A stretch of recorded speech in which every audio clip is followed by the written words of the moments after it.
Hello, and welcome to the 6th video in my ABC video essay series. Today, for the letter F, we're going to be talking about Facebook Marketplace versus Craigslist and the future of local cash economy. Stuff is expensive right now, and you don't need me to tell you that. For example, this ugly couch is currently $1,000 at IKEA. So what are people to do?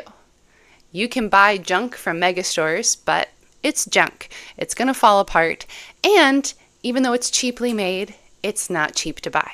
So today, as in many times of economic instability, people are engaging more with their neighbors, buying and selling locally. And in my experience, this is such a great feeling. Not only are you keeping things out of the landfill and saving enormous amounts of money, but the items that you're getting are often really unique and they have character. You can often find exactly what you're looking for. And I've had so many lovely exchanges with my neighbors. Recently, I have sold for very cheap a couple of old keyboards of mine in between moves. And both times I got to talk with the families about how their kids are starting piano lessons and they're so excited. And these are interactions I never would have had without this local online economy. I also got a 100% real leather couch for $100. Now, to be fair, IKEA does have a $200 couch, but it looks like this, and it's completely synthetic. So suffice it to say that buying and selling online with my neighbors has already made my life way better and way more sustainable. While I used to buy and sell on Craigslist back in the day when I first moved across the country 10 years ago, that was how I furnished my home. Now that I've moved back, I'm furnishing my home from Facebook Marketplace. So today I want to talk about the pros and cons of these different websites, why they are the way they are, and what this means for local economy in a time where we need that more than ever. So Craigslist. We all know it, many fear it, and some still use it, despite the fact that it still looks like this. But there are very good reasons that Craigslist looks the way it does. First of all, it hails from the actual dawn of the internet in 1995, when Craig Newmark created an email list to connect his local community, an email list that turned into a website, Craigslist. What can be really easy to forget is that in 1995, just 30 years ago, the very function, form, and purposes of the internet were still up for debate in a huge way. And Craig's purpose was never to make money. His purpose was to have local community, trust, and transparency. And this wasn't just rhetoric to promote his website. Craig really believed this, and so Craigslist has always been ad-free, minimalist, and really emphasized the autonomy and freedom of its users. Now, among the unknowns of the internet back in 1995 were just how terrible human interactions could become because of the internet and the anonymity of the internet. And so the minimalist moderation of Craigslist has certainly contributed to some terrible crimes that have happened because of interactions on that platform. In Craig's own words, users have to look out for each other. We build the tools, but the community has to police itself. And maybe, if more of us thought and acted like Craig, the world would be a better place where this was more possible. The story of Facebook is pretty well known, so I'll be brief and a little brutal.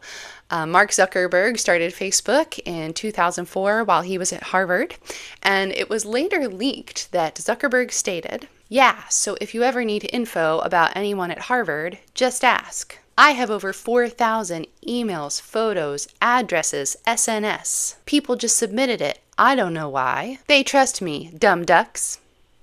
But you know he didn't say ducks. As much as I absolutely loathe that quote, I also love having some dirt on Mark Zuckerberg. I think that feels so good because you know he has all the dirt on you, especially if, like me, you were a teenager in the 2000s. While Mark Zuckerberg's early branding emphasized community and connection, it was clearly just rhetoric, and it's now very blatant that the whole purpose of Facebook is to make profit, and this has been exposed through aggressive use of personal data, aggressive ads, and just a total lack of respect of the users and their privacy. Now, despite also being outdated, especially compared to other social media apps like Meta's Instagram, Facebook is still a huge force for social connection, especially in Facebook groups and in Facebook Marketplace, which overtook Craigslist for local buying and selling in the year 2020. And Facebook has also received criticism for a lack of moderation, with lack of respect for users' safety, protecting minors, protecting personal information, and also for some very serious crimes that have come about on Facebook Marketplace, not unlike those of Craigslist. Now, as I mentioned, I have extensively used both of these apps, first Craigslist and now Facebook Marketplace, and I'm happy to say that I have literally never had a bad human interaction through either of these apps, and they've brought a lot of emotional and material value into my life.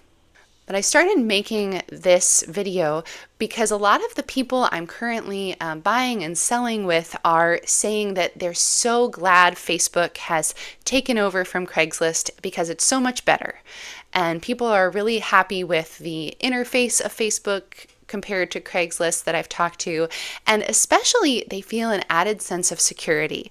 They love looking at Facebook and you can see someone has had an account for 11 years, they have 400 friends, you can see stars and written reviews from past exchanges, and that gives users a much greater sense of security compared to Craigslist.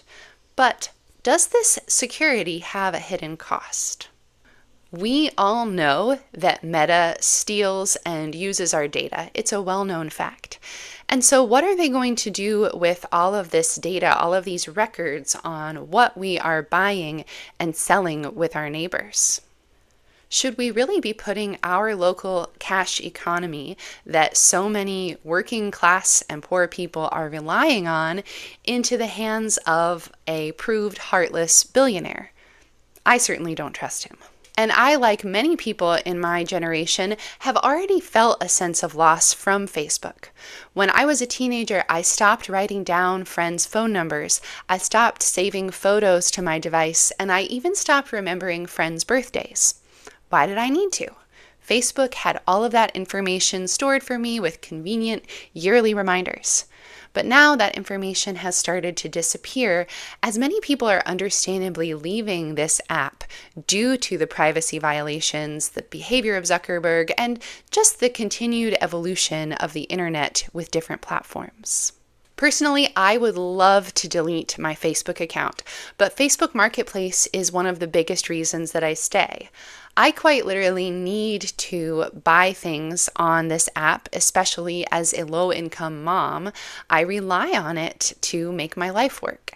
And so I'm drawn onto the app looking for items that I need, and somehow an hour later, I am 100 videos deep into the Facebook, whatever you call it, the shorts on Facebook, and my brain is rotting and I don't even remember what I came on there to look for in the first place.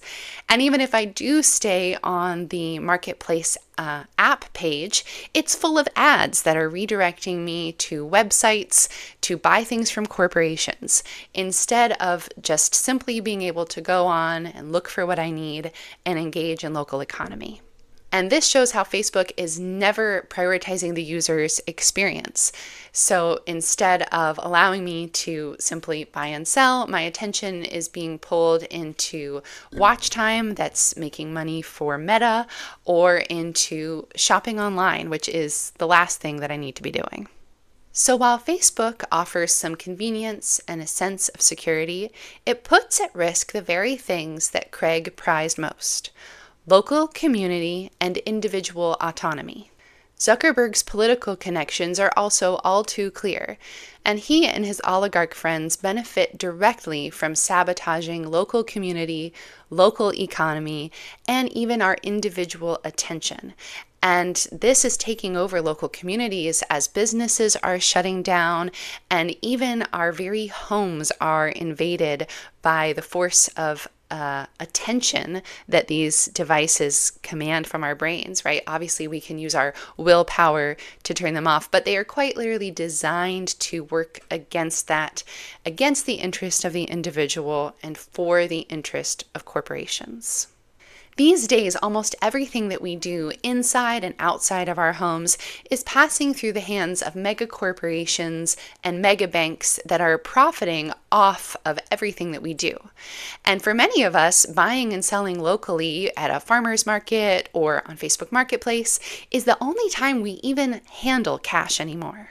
While Craigslist may never again be what it was, and that's probably not the answer to just go back to Craigslist, I urge all of us to think about the effect of putting our local economy into the hands of Facebook and what this might mean for the future of engaging with our neighbors through trade and buying and selling and just using cash at all. But don't just take my word for it.